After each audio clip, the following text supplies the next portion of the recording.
Frères et sœurs, la paix soit avec vous.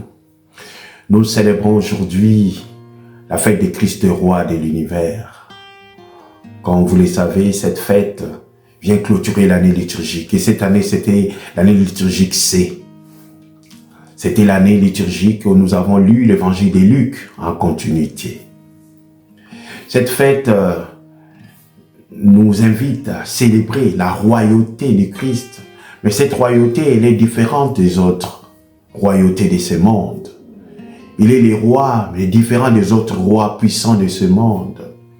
Sa couronne est faite d'épines et son sceptre royal du roseau.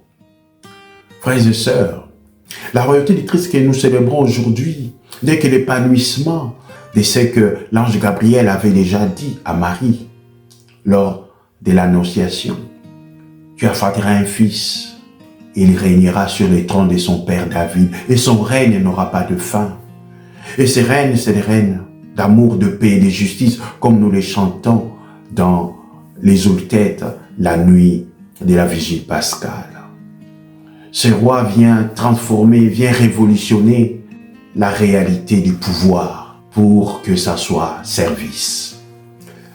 Et frères et sœurs, dans la première lecture de ce jour, on nous parle de David, le roi David, qui on peut considérer comme l'ancêtre royal du Christ. Comme je l'ai dit tantôt, c'est que l'ange Gabriel avait dit à Marie.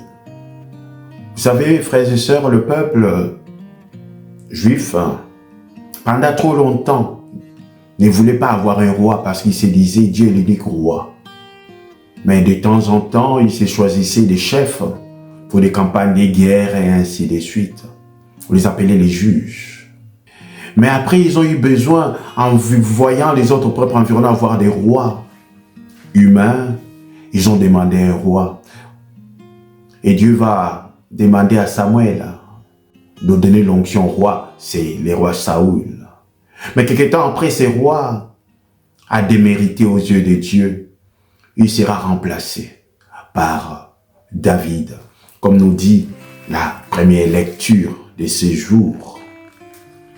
En ces jours-là, toutes les tribus d'Israël vinrent trouver David à Hébron et lui dire « Vois, nous sommes de tes os et de ta chair. Dans le passé déjà, quand Saoul fut notre roi, c'est toi qui menais Israël à campagne et le ramenais. Et le Seigneur t'a dit, tu seras le berger d'Israël, mon peuple. Tu seras le chef d'Israël. » Ainsi, tous les anciens d'Israël vinrent trouver les rois à Hébron. Le roi David fit alliance avec eux à Hébron devant le Seigneur. Ils donnèrent l'onction à David pour le faire roi sur Israël. Mais David sera l'unificateur du royaume du nord et du sud, parce qu'il avait déjà reçu l'allégeance pour ceux du sud. Il lui restait ceux du nord. Voilà, frères et sœurs, ce roi David est le précurseur de ce que le Christ va parfaire, va accomplir. Même si le peuple demandait un roi, il savait que le seul, l'unique, c'était le Seigneur, Yahvé. C'est pourquoi dans la deuxième lecture, Saint Paul veut tourner notre regard vers cette louange à Dieu, louange au Père et au Fils. Dans la deuxième lecture de l'épître aux Colossiens, Paul, il est en prison quand il écrit cette épître. Il est à Rome, emprisonné, même enchaîné, il est contemplatif. Il est devenu mûr.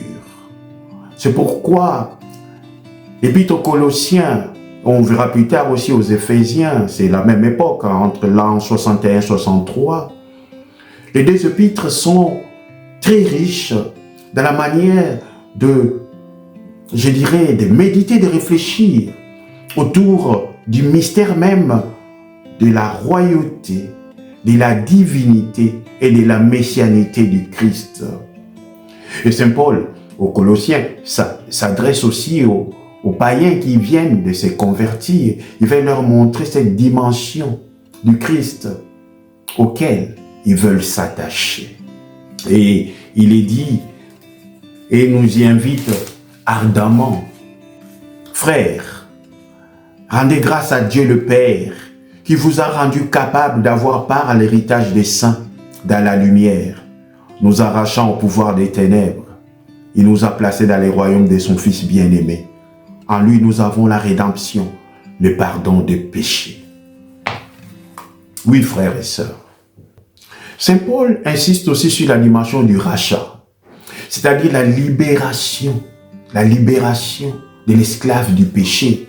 Et il a dit par cette phrase, en lui, nous avons la rédemption, le pardon des péchés. Parce que l'initiative est de Dieu avec la médiation du Fils pour que nous puissions aller vers le salut. Et Saint Paul souligne aussi la dimension du salut comme une réalité déjà en voie d'achèvement. Pas quelque chose qui viendra, mais quelque chose qui s'est construit déjà. Quelque chose qui est en mouvement. Oui, frères et sœurs, en nous tournant vers le Christ, nous sommes en mouvement pour vivre cet héritage du salut. Car nous avons hérité à la fois de cette filiation. Oui, frères et sœurs, l'évangile de ces jours nous montre aussi ce roi un peu plus spécial, qui est bafoué, objet d'insultes, qui est objet de mépris, qui est crucifié, dont le bois du supplice mérite un écriteau, celui-ci est le roi des Juifs. Voilà ce qui nous est présenté comme image ou épisode de la passion de notre Seigneur Jésus-Christ en cette fête, pour nous rappeler que sa royauté est d'abord offrande. Si le Christ est roi, c'est parce qu'il s'offre. Si le Christ est roi, c'est parce qu'il aime. Si le Christ est roi, c'est parce qu'il guérit. Si le Christ est roi, c'est parce qu'il sert. Si le Christ est roi, c'est parce qu'il pardonne. Comme nous l'avons vu dans l'évangile avec les bons larrons. Oui, avec les bons larrons, avec une demande humble. Jésus, souviens-toi de moi quand tu viendras dans ton royaume. Mais voilà, cette demande, c'est vraiment pour son avenir. Mais cet avenir sera transformé le jour même. Vraiment, je te le déclare. Aujourd'hui avec moi, tu seras dans le paradis. Aujourd'hui avec moi, c'est l'aujourd'hui de Dieu. Voilà cette félicité à laquelle nous tendons nous tous dans notre vie de foi. Et les bons larrons la reçoivent par cette demande humble. Jésus, souviens-toi de moi. Cette royauté, c'est aussi une royauté de l'intime.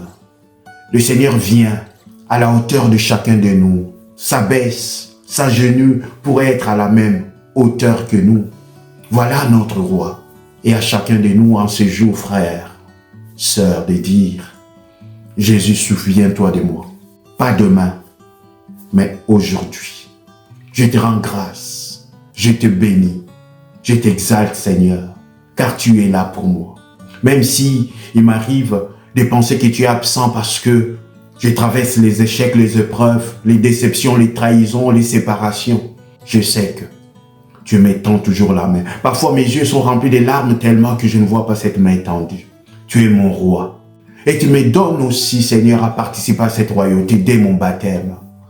Comme on nous le dit quand on nous donne l'onction, pour que nous puissions participer, Seigneur, à ta dignité de prêtre, de prophète et de roi. Seigneur, bénis-nous. En ces jours, nous célébrons cette royauté pour que notre monde soit imprégné de cette royauté de paix, de justice et d'amour. Donne-nous à clôturer cette année liturgique C avec ferveur, pour que la semaine prochaine déjà nous puissions entrer dans ce chemin de l'Avent qui nous conduit à Noël avec un cœur ouvert, avec un cœur disponible pour toi. Seigneur, sois avec nous, marche avec nous et bénis-nous. Au nom du Père et du Fils et du Saint-Esprit. Amen. Bonne fin d'année liturgique à vous tous.